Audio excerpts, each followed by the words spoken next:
All right, this is big picture anatomy with a quick look at a cell and all the structures or organelles inside the cell and the role of some of those molecules of life inside the cell in the functions it carries out.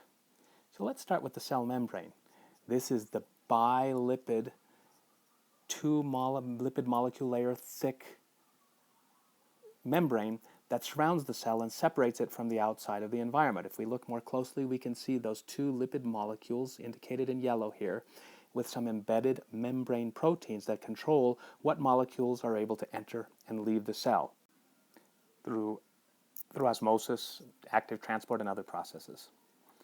Next, if we come over and take a look at the mitochondria, everybody knows these are the so-called powerhouse of the cell. What's really happening is part of the process of cellular respiration inside the mitochondria. That cellular respiration process, or the breakdown of biomolecules, usually glucose, initiates with glycolysis happening outside the mitochondria. It can happen without any O2 required, which is what we call fermentation, and that produces a little bit of AT&T.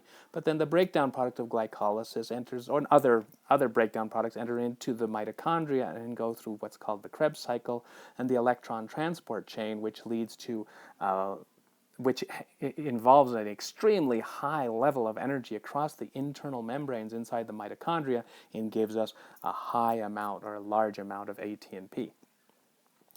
Let's take a look at the role of the nucleic acids and the proteins. In the nucleus of the cell, we have the DNA, which can be transcribed into messenger RNA molecules that leave the nucleus and go to the region of the mitochondria, which are along the endoplasmic reticulum here.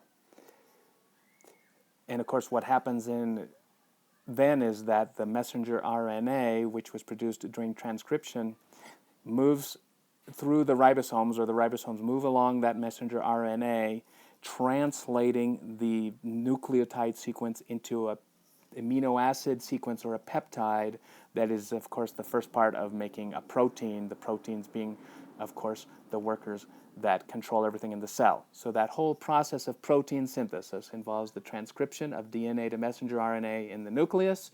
Those messenger RNAs go out to the ribosomes on the endoplasmic reticulum, where the amino acid sequence is translated off of the messenger RNA. The other thing that can happen, of course, with the DNA in the nucleus is DNA replication, where the double helix of the DNA molecule under the control of the replication proteins is split into two new DNA strands, each forming ultimately a new copy of that particular chromosome in the nucleus, getting the cell ready for cell mitosis. Finally, we have some cell partitions in the distribution of materials, structures that are involved in that. Vacuoles are membrane-bound, basically empty or vesicles inside the cell.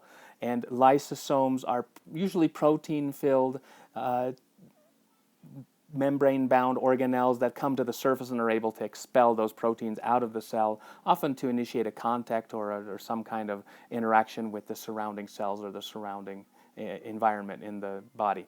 And then the Golgi apparatus is also an internal membrane of the cell. That's kind of like the cell's distribution system that can guide and orient proteins all throughout the cell.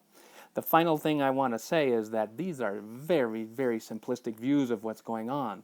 When we talk about and the scale at which these things are happening, there's millions, if not billions, of membranes bound into the cell, of proteins bound into the cell membrane. Mitochondria, there can be dozens or hundreds, if not thousands, of mitochondria undergoing very active ATP production throughout the cell. The process of protein synthesis is happening at a rapid rate, sometimes with millions of messenger RNAs passing through millions of ribosomes all over the cell. And DNA replication, of course, can involve all of the the chromosomes or DNA molecules with thousands or millions of replication proteins controlling it in very rapid pace, and the same thing for this distribution of the of proteins and other materials throughout the cell. It's a very complex, almost if it were an entire network of roads in an entire city or even larger than that. So I hope that gives you a sense of the totality of what's happening inside a cell. that's it on the structures of the cell and the role of the molecules of life in organizing the processes of those structures from big picture anatomy.